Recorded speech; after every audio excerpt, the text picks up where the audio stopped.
When they say a woman would give birth like a Hebrew woman, it simply means that a woman will come out healthy and alive. The baby will come out healthy and alive. Like yes, they had to put their hands to reach out to your womb. They broke the water. Once the doctor already tell you that, oh madam, you have to do CS, please just obey. I couldn't hold it anymore. At a point, I started speaking in tongues because I didn't know what else to do. Welcome to my YouTube channel. In today's video, we're going to be discussing a very sensitive and peculiar topic. We'll be sharing our childbirth experience, and with me I have Christiana, a first-time mom. She's my very good friend and also a first-time mom just like me. I'll be asking Christiana, please can you share with us how was your childbirth experience like using Caesarean section? Okay, like I said before, my name is Christiana. I'm a first-time mom. So it was not really easy. I didn't plan for CS. I didn't plan for it at all. So on that fateful day, I got to the hospital and my normal antenatal day. So the doctor was like, how many weeks are you? So I told her, ma'am, just 37 weeks and 5 days. So she was like, okay, just have to go and do scan and all that. So immediately I went to do scan and to check myself and the baby. Initially, the baby was growing very well, but she was not really weighing too much, so I was bothered. At 28 weeks I was worried because my baby was just 1 kg, so I was worried. So at 30 weeks I went to check again. The baby was 3.3, so I was okay, it's fine. But as at 37 weeks, when I went for my normal antenatal, the baby has already gotten to 4.6. I was like, wow. So my doctor was like, you can't push this baby yourself, you just have to go for CS. I was like, no ma, I didn't plan for it. So she was like talking to me. She was like, as a GDM mom, you don't have to do this yourself. So GDS is gestational diabetes. So as a GDM mom, you don't have to do this yourself. I was like, ma, I can do it. So she was even pleading with me that please don't do it, that you just have to sign for CS and you have to give birth to this baby today, that you are not going anywhere. I was like, okay, that there's no problem. So I called my husband and we signed for it. So on that day, it was not easy. It was not easy at all. I was hearing people saying CS is the best, CS is the best, but I never wished for CS. I just wanted to give birth naturally. But when the doctor was like, you just have to do CS, I said, okay, no problem. So on that day, I don't even know what to say. I don't know where to start from. I just prayed to God that God is you and you alone. So in there was not easy. It was not. It was not. When they wanted to give me the injection at the back, like there's an injection that they will give you at your anesthesia. Exactly. There's an injection that they will give you. I was unable to bend for them to see my spinal cord to put that injection. They were not even seeing it. It was bringing out gallop. Like people that have done CS, you know what I'm talking about. So I was at that point, I was scared because I was scared. But nevertheless, God came through for me. God came through for me. Then after the delivery, the pain of the stitches. But sorry, let me cut you short. When you got the anesthesia, did you still feel pain? Or was it completely numb, like I hear people say? No, it was numb. But then after the delivery process and everything, for some time, you now start feeling that pain because everything in your body now is now working back. Because after that injection, you won't feel your body, you won't feel your legs, you won't feel anything. But after some hours, you start feeling that pain back. Like all your body will start coming back to life. You understand? Then you start feeling the pain of the stitches everywhere, like the injections, everything. Well, it's not easy, but at the same time, just thank God. Yeah, sure. So how was the recovery process like? Yeah, for me, the recovery process, it's my first time. Yeah. So some people that have done it maybe 2 to 3 times, they'll be like, after 1 week you get yourself. For me, I had to stay 1 month. 1 month. Because the stitches, I don't know, it was not closing. It was not closing, like the end part was not closed. So I had to go back to the hospital for them to check it. And they checked it, they were like, madam, be using spirit on this thing. If you are not using spirit, it's going to develop pulse and something else. I was like, no, it's not me. So I had to stay for 1 month before the stitches and all that started going back to normal. But it's fine now. Like, it's fine. To God be the glory. Wow. Wow. So this is a very unique story. From my own experience, I have always been so scared of that particular day. That is the delivery date. When I was pregnant, it was always like a day of reckoning, a day of judgment. I've always been so anxious whenever I think about that delivery date. I've always planned on going through the natural route, giving birth through the vagina. Everything actually was working as planned. You get? Everything was working as planned. I felt almost everything that they would say a woman would feel when she's close to labor. I felt the first contractions. I also felt that part where they said that something like a mucus, like when you lose your mucus plug. So I also felt that part. I also felt, all these, the way a baby moves, the movement of a baby kind of changes when it's close to the delivery date. I felt most of those things which I was expected to feel, you get? So on that very day that I was supposed to go for one of my routine checkups, you get? I think it should be like a week or 2 before my expected date of delivery. So I went to the hospital with a complaint that I was having contraction, which I wouldn't say was the kind of contraction they told me I would feel when I was in serious labor. So I just went there for my normal checkup to see a doctor so that the doctor would tell me, okay, this is it or that is that. When I got there, the doctor now said, okay, that he's going to check me actually to know if I was dilating. I was a little bit skeptic about the whole thing because I was like, I don't even think I'm in labor, you understand? They had to check and say that I was already 4 centimeters dilated. I was kind of confused because that day was not supposed to be my delivery date. The doctor said that I wouldn't be going home, that I have to stay back for me to progress. For the labor to progress, that there is a possibility of me giving birth, tomorrow. They kept monitoring me from time to time to see the way I was progressing, via the dilation.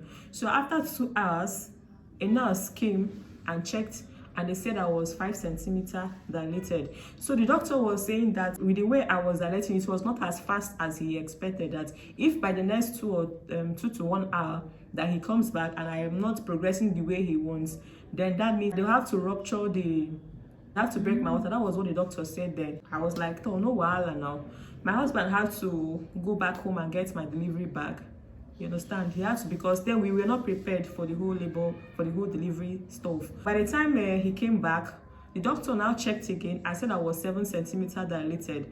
And that was like after 4 hours or so. They had to break my water. And when the water was broken, that was when the menstrual contraction started. So I actually felt... Excuse me, they didn't induce you? No, not injection they give for and that's hot drip. Yes. No, not at this point. They first of all broke my water first. I believe they broke the water. Hand, like the yes, they had to put their hands to serious? Reach out to your womb. They broke the water. So that was it. When the water was coming out, the contraction became more intense. The whole thing was now closer, you understand, and more painful. At that point, I was so much in pain. I was in so much pain then. Everybody's pain threshold is not the same. Exactly. The way I accommodate pain may not be the way another person accommodates pain. So for me, it was not as bad as I actually was thinking it was going to be. So as the whole thing was going, the nurse came back and also checked me. The midwife per se came back and checked me, and they saw that the dilation was not as fast as, because they had already given me a time that, okay, at this social time, they are expecting that I would have gotten to 10 centimeters. When they came back and I was around 7 centimeters, that was then when they had to give me the hot drip. That was when the whole pain now... Even after they've broke the water. Hey, yes, God. I had to get the hot drip. That was when the whole thing went overboard. I couldn't hold it anymore. At the point, I started speaking in tongues because I didn't know what else to do.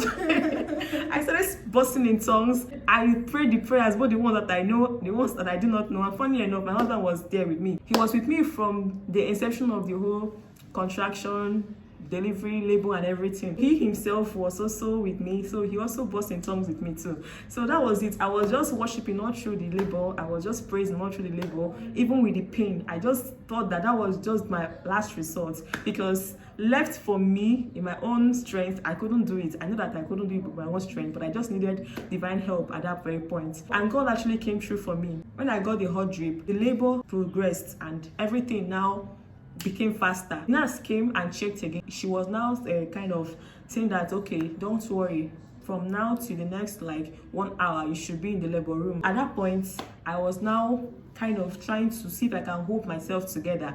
You understand? My mother was also there, for the fact that she couldn't bear the whole. She had to leave. Yeah, she couldn't stand the pressure. Everything was just so overwhelming. So she had to leave the room and just stayed outside and was praying there. She said she was basking in tongues there, but I didn't really know. But some nurses can be very, very annoying. Sometimes they won't even know the kind of pain that women pass through during this labor. They'll just be making sarcastic comments that can even infuriate someone. The nurse made a statement which I'm not even ready to share with you now, that kind of made me angry. But at that point, I just wanted to just forget about every other thing and just focus on the fact that I'm here to bring a child to the world. When the time came, for me to start pushing, I was rushed to the labor room. I actually pushed I think I pushed up to 5 times before the baby came out. The baby came out weighing 3.2, exactly 4:50 a.m. that morning. For me, the experience was just absolutely divine. And let's say the pros and cons of giving birth through cesarean section and the natural delivery. For me, I would say one of the pros of giving birth through cesarean section is the fact that the woman don't happen to get a tear during delivery. Because in my own case, I had a tear. It was 2nd degree tear. It made my recovery process to prolong a little bit, because I had to have this hot water seat.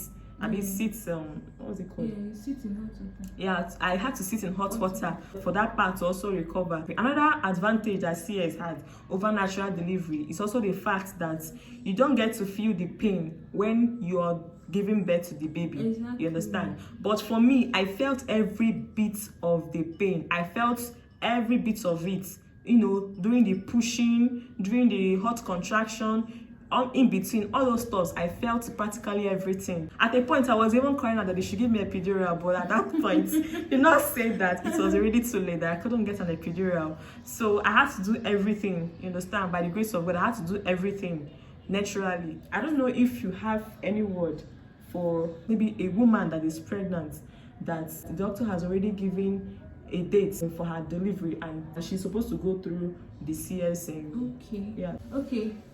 Yeah, what I'll just say is, if they've given you a date for a cesarean section for CS and all that, what I'll just advise you to do, once the doctor already tell you that, oh madam, you have to do CS, please just obey. Because so many women out there, they lost their life, they lost their baby. I can't even stand it. Okay, for example, the room they put me after my delivery and everything, there's a woman beside me. She lost her child even after the CS, but she accepted the CS late. It was late when she accepted that, okay, let me go for the CS.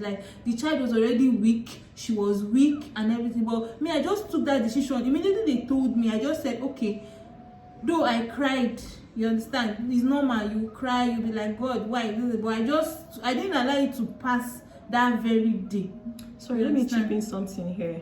There is this stereotype that people have, that when the Bible says that we'll give birth like the Hebrew women, they assume that you must give birth through the vagina. No. It must be through the natural process. Exactly. Forgetting that when they say a woman would give birth like a Hebrew woman, it simply means that a woman will come out healthy and alive. The baby will come out healthy and alive. So it doesn't really matter whether you gave birth through CS or through natural birth. The most important thing is the life of the baby and of the mother. Exactly. You understand? So don't allow people to be glad you're thinking that, okay, because you're going through CS, you're not going through and there's nothing wrong with CS. There's nothing, absolutely nothing wrong. The after pain, it can take time, but with time you will get over it. There's nothing wrong with CS. There's nothing wrong with CS. If you can afford it and can bear the after pain. Yes, that's another point. CS, when it comes to cost, it's as if CS procedure is usually more expensive than the natural birth. Yeah, that's one of the cons of CS over natural birth. The costing. That is what makes some people they'll be scared of doing CS. They'll be thinking about the money, but at that time, don't think about the money. Think about your life and the life of your baby first before you start thinking on how to settle the hospital and whatever, because it's not small money. CS is not small money, but at the same time you just have to plan yourself. When you are pregnant, you plan yourself that okay, I'm pregnant to either CS or normal delivery. I've planned it already, you understand, and God will provide. So CS is not a big deal. I didn't see myself doing it too. I didn't see myself going for CS. But as a GDM mom, I don't have choice. I don't have choice. I just have to do that. My baby is big, like big, 4.6 or 4.6. I was like, even she still came out 4.6. There's a movie that will say your baby is 4 point something, but maybe when she's coming out, she'll come down. My baby, what she was when I checked, that was what she came out with. Because when your baby is out, they will still take her and go and check her weight again. So she still came out with that, because she was way too big. And again, so you don't have any choice, you just have to do it. Most GDM mom, you're like 4 that were GDM mom, because after normal antenatal, you go for endocrine, you go and see the doctor and all that.